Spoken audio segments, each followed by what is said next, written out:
sosok tersebut berbicara pada Mbah Parmin akan membantu untuk menyembuhkan. Benar saja, Mbah Parmin seorang juru kunci, wallahu alam, sakitnya sembuh total sampai sekarang. Dalam waktu yang sangat singkat sekali, itu ternyata hajat saya itu terkabul. Nah, otomatis hingga saat ini saya masih bersama istri itu bersih-bersih di sekitar makam keramat Eyang Tunggul Wulung. Nah, ini saya sedang berada di sebuah makam keramat Ki Tunggul Wulung. Mungkin untuk sebagian orang masih merasa asing ya dengan beliau ini. Ada seseorang yang mencari kesembuhan, ada juga seseorang yang mencari sebuah jabatan. Banyak sekali para pengunjung yang terkabul hajatnya setelah hadir ke sini. Nah, setelah ini saya akan mewawancarai seorang narasumber yang memiliki pengalaman hajatnya terkabul setelah datang ke sini.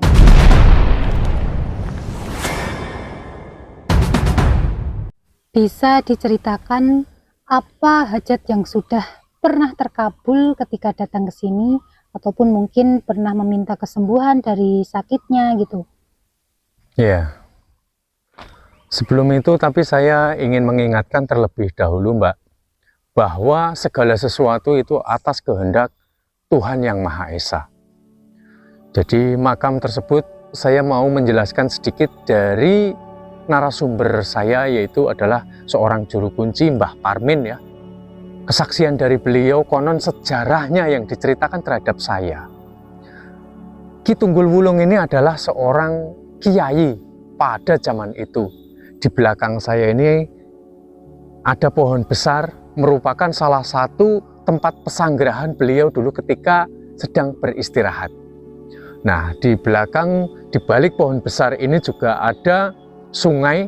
Sungai ini dulu ketika zaman dahulu belum ada alat transportasi, Kiai Tunggul Wulung ini menggunakan sampan. Jadi sampannya itu suka ditaruh di tepi sungai sini dan beliau beristirahat. Dikala itu beliau meminta terhadap orang sekitar, jikalau beliau wafat, beliau ingin dimakamkan di sini. Ini yang ada di sebelah kanan ini berdekatan sekali dengan pesanggerahan beliau gitu. Nah, di suatu ketika itu saya sedang bersama istri saya. Saya dalam keadaan sakit. Sakit perut saya ini di sebelah kiri di bagian bawah itu kurang lebih sekitar 1 tahun itu kambuh-kambuhan terus. Lalu saya tanpa sengaja untuk meminta ya ke makam Kiai Tunggul Wulung ini, tapi saya memiliki ujar atau memiliki sebuah semacam nazar, kalau bahasa orang sekarang nazar ya.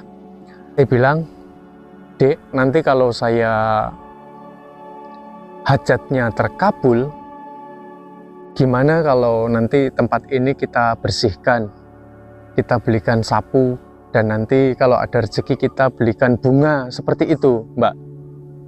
Terus tanpa disadari, dari hajat saya ini nggak bisa saya sebutkan ya, karena sangat nggak pantas sekali gitu. Dalam waktu yang sangat singkat sekali, itu ternyata hajat saya itu terkabul.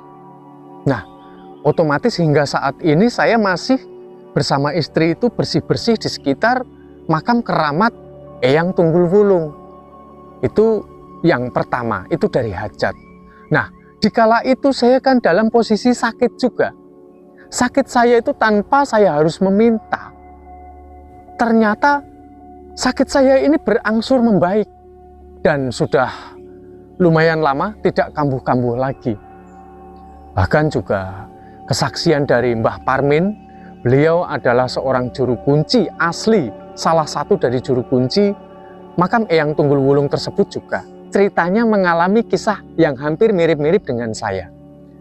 Beliau ternyata dulu wajahnya ini kebakar, semacam kayak kena bisa. Binatang berbisa, kayak disengat. Jadi separuh wajahnya itu gosong dan mengelupas, semuanya ini luka. hanya separuh.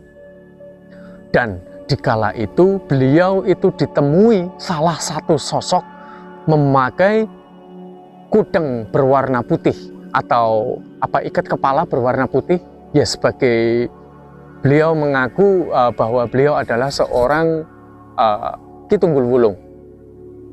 Nah, ini menurut kesaksian dari Mbah Parmin. Nah, Ki Tunggul Wulung itu memesan terhadap Mbah Parmin.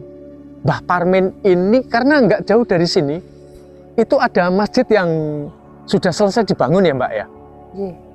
Pesan dari Ki Tunggul Wulung, Mbah Parmin ini disuruh sholat di masjid tersebut untuk melakukan semacam sholat yang berjamaah seperti itu. Nah, berkaitan dengan sakitnya, sosok tersebut berbicara pada Mbah Parmin akan membantu untuk menyembuhkan. Benar saja, Mbah Parmin seorang juru kunci di sini, sering dia melakukan sholat di masjid. Yang tadinya memang Mbah Parmin itu orangnya sudah sholat, tapi jarang berjemaah di masjid. Nah, ketika sudah ditemui salah satu sosok, yaitu Eyang Tunggul Wulung, beliau rajin ke masjid, maka wallahu alam, sakitnya sembuh total sampai sekarang. Juga penyakitnya itu sangat mengerikan sekali karena rasanya sangat panas dan gatal, seperti kena bisa kayak gitu. Dari apa yang saya ceritakan, betapa ini sangat mengedukasi semuanya. Sehebat-hebatnya manusia, sehebat-hebatnya makhluk ciptaan Tuhan, maka akan kembali terhadapnya juga, terhadap siapa yang menciptakan. Maka jangan pernah kita menuhankan, walaupun kita betapa sangat menghormati, sangat menghargai, juga sangat mungkin berterima kasih, Tuhan haruslah tetap selalu kita agungkan. Dan kemudian tempat-tempat keramat harus tetap kita lestarikan, kita jaga kebersihannya, dan kita budidaya atas edukasi-edukasi yang dapat memberikan kemanfaatan terhadap makhluk-makhluk yang merasa memiliki jiwa dalam berketuhanan. Nah, seperti ini. Saya rasa mudah-mudahan setidaknya dari apa yang sudah saya paparkan ini, paling tidak kita selaku manusia, jika ingin mendatangi ke tempat-tempat seperti ini, kita harus mampu menempatkan, menata pemikiran kita, menata niat kita. Kalau kita, salah satu mungkin kita membantu ingin menyapu, ya satu, supaya nanti bumi yang diciptakan oleh Tuhan ini memiliki adanya satu kerapian. Yang pertama. Yang kedua, demi keselamatan. Kalau banyak sampah-sampah dedaunan ataupun plastik yang bertebaran di sana-sini, mungkin kalau ada binatang berbisa di bawahnya, orang mau jalan lalu lalang mungkin menginjak bisa tergigit. Manfaat yang berikut, tercipta adanya satu sambung rasa antara makhluk kita yang nyata dan yang sudah tiada, atau yang sudah berada di sisi Tuhan, atau juga mungkin penghuni di sini, mungkin dari golongan jin atau mungkin makhluk halus yang lainnya.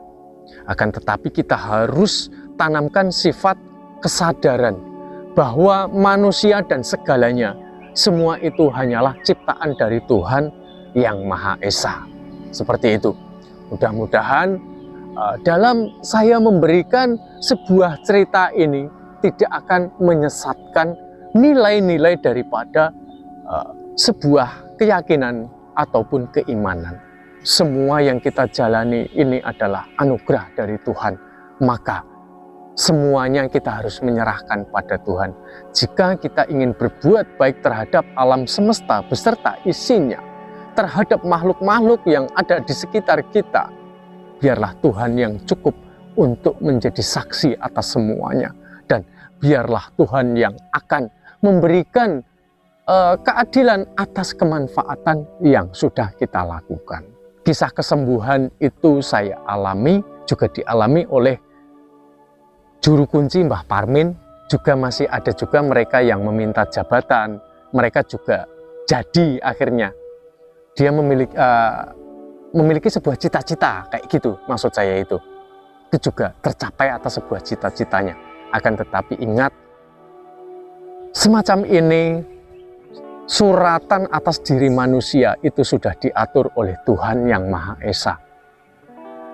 Sekalipun mungkin ada sosok makhluk yang mendoakan kita, arwah, atau mungkin makhluk lelembut, mungkin makhluk jin, ya itu berarti hatinya digerakkan oleh Tuhan yang Maha Esa. Maka segala pertolongan itu datangnya dari Tuhan yang Maha Esa. Petikannya, edukasinya lagi, Mbah Parmin yang tadinya mungkin hanya bersolat di rumah, sekarang ke masjid sering. Beliau merupakan salah satu tauladan untuk para muda-mudi dapat menginspirasi sehingga mengedukasi. Satu, tetap mengagungkan Tuhan yang Maha Esa, itu yang nomor satu. Yang kedua, menjaga kelestarian alam, termasuk budayanya, termasuk apapun itu, dan yang lain sebagainya. Menjaga ikatan, saling menghormati terhadap sesama makhluk. Ya, ngoten niku Mbak. Jikalau mungkin dari pemaparan saya sudah berusaha sedemikian rupa untuk menyampaikan. Jikalau mungkin banyak terdapat kesalahan, saya mohon maaf yang sebesar-besarnya, Mbak. Iya, itu sangat menginspirasi sekali ya, bahwa tidak semua makhluk yang tak kasat mata itu jahat gitu ya. Jahat. Bahkan di dalam kisah yang diceritakan itu bahkan malah nyuruh sholat di masjid. Ya, betul sekali. Juga Mbah Parmin itu sembuh. Bahkan Mbah Parmin itu sakit lebih dari 1 kali, juga selalu sembuh. Ditemui oleh sosok ya, oleh sosok yang mengaku bahwa beliau adalah Eyang Tunggul Wulung, akan tetapi berkaitan dengan yang namanya gaib, entah itu jin korinnya, entah itu yang momong jiwa raganya Eyang Tunggul Wulung, tapi masih ada kaitan dengan yang namanya gaib. Itu artinya gaib itu tidak semuanya itu memperosotkan ke dalam hal yang menyimpang. Betul. Terima kasih Mas sudah berbagi kisah yang sangat menginspirasi sekali ya.